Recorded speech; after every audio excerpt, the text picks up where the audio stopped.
দুপুরে রান্না করার জন্য কিচেনে গেলাম, আর গিয়ে প্রথমে রাইসটা আমি রান্না করে ফেলেছি। আর ভাবলাম আজকে পটেটোকে ছোট ছোট পিস করে ফ্রাই করব। আর এখানে পটেটোকে সুন্দর করে আমি ছোট ছোট পিস করে নিয়েছি আর এটাকে পানি দিয়ে ভিজিয়ে রেখেছি।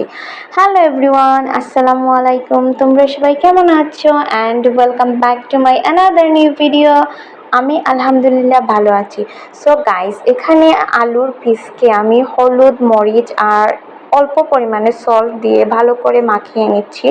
তারপরে এখানে কিছু অয়েল দিয়ে এটা ফ্রাই করার জন্য কড়াইয়ের মধ্যে দিয়ে দিলাম। আর সাথে অল্প পরিমাণে একটু ওয়াটার দিব, যাতে এটা প্রপারলি ফ্রাইও হয়ে যায় আর সিদ্ধও হয়ে যায়।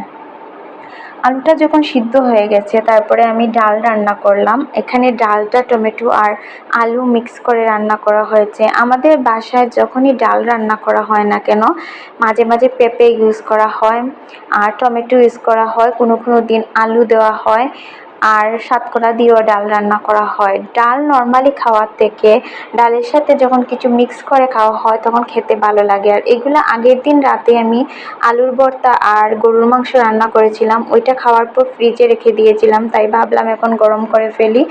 সো তোমরা সবাই ভালো থাকবা। আজকের ভিডিও এই পর্যন্ত। Bye bye, thanks for watching.